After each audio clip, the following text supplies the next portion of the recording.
Hello, and thank you for coming to the McWaters Effect. I'm your host, Matt. Today I'm looking at OAN, but first I need you to hit like and subscribe. Helps the channel grow. Let's take a look at this news article. Calls continue for January 6th footage to be released. And there's a video. We'll go ahead and watch it. They released this in April as well, only after Judicial Watch sued. Sick Nick died of natural causes. Of course they did that from the get-go, you can be sure. Well, in a statement on Wednesday, Judicial Watch's Tom Fitton says it obtained 2,400 pages of documents on Officer Brian Sicknick's death. However, the medical examiner established that Sicknick died of natural causes on January 6th. Politics always distorts the normal operations of government. And in a political left like Babbitt and Officer Sicknick and the three others who died of natural causes, it turns out, the politics was to blame it all on President Trump and to impeach him for it. This comes months after the events on January 6th, with many calling for police body cam footage to be released to the public. One America's John Hines has more. Mr. Farrell, Judicial Watch is suing for release of video of the events of January 6th at the U.S. Capitol. But now the media seems to be following the lead of Judicial Watch, perhaps.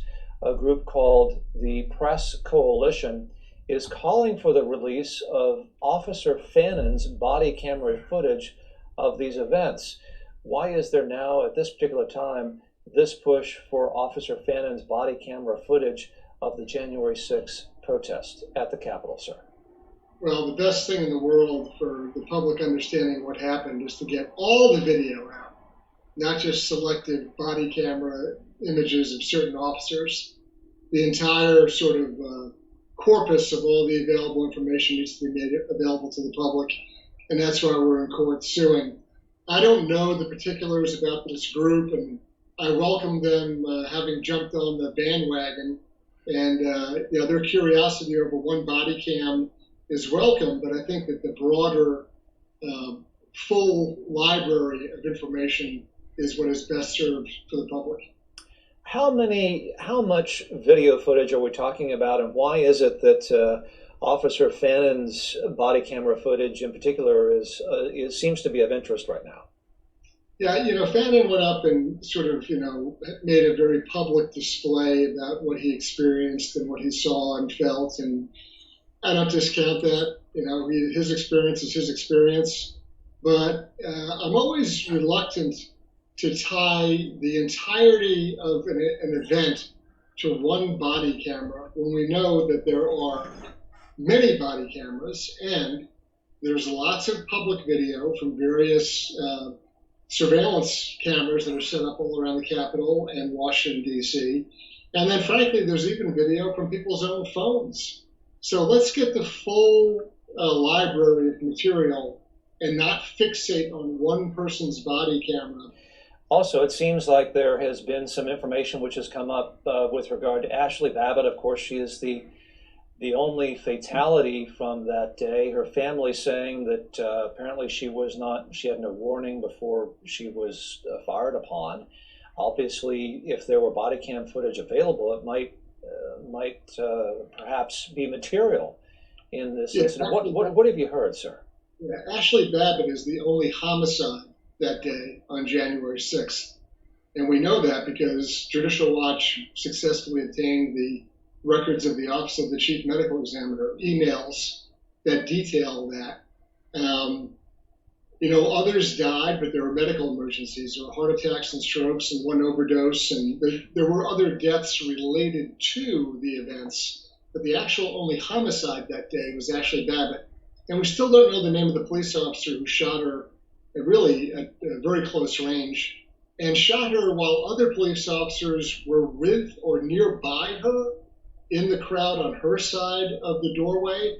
And in the video, you can see other police officers in plain clothes behind the shooting police officer, kind of strolling around the hall. They don't appear to be in dread fear of their life. So it's a very controversial shooting. She was unarmed. She was propped up in a windowsill. There's a lot of questions about the homicide that occurred that day. And it's also very unusual that the Office of the Chief Medical Examiner in D.C. very quickly, within 2 days, sought to have her remains cremated. That's sort of an aggressive move that I'm not sure what the motivation was to that and who decided to do it, but they did. Director of Investigations at Judicial Watch, Chris Farrell, thank you for joining us on One America News. It's good to catch up with you, sir. Thanks very much. All right, guys, that's the end of the article. And that one group that they mentioned that wants to get one person's body cam footage released. If I had to guess, the reason they want to get that released because it fits their narrative. And if I had to guess, they got some information probably from a Democratic congressperson and told them what was on it, and it would fit the narrative that the media wants to show that happened on January 6th. Now, if you get all of that footage released, it's going to show you a variety of angles of what happened that day. And it's not going to be clear-cut whether or not these people were insurrectionists or if they were just trespassing. If you look at what they're charged with, they're not charged with insurrection. They're actually charged with destruction of private property, trespassing, and stuff like that. They're not charged with insurrection. And insurrection, you can be charged for it by United States law. So I'm trying to figure out why the Democrats are trying to keep this footage from actually being released. And it's not also them, it's also the Capitol Hill Police as well as most of the intelligence agencies. They're trying to keep this stuff from being released. And there needs to be a reason why. It's not for, now security reasons. I mean, we all know what happened that day. It's just that this will clarify what kind of situation they're into at that point in time. Not only that, it would actually show you what happened to Ashley Abbott and what made that police officer decide to shoot her, whether or not he was in right or wrong. Now, I have my opinion, of course. I can't say it on YouTube. But you can go ahead and say your opinion in the comment section down below and let me know what you think. Don't forget, hit like and subscribe. It helps the channel grow. Peace.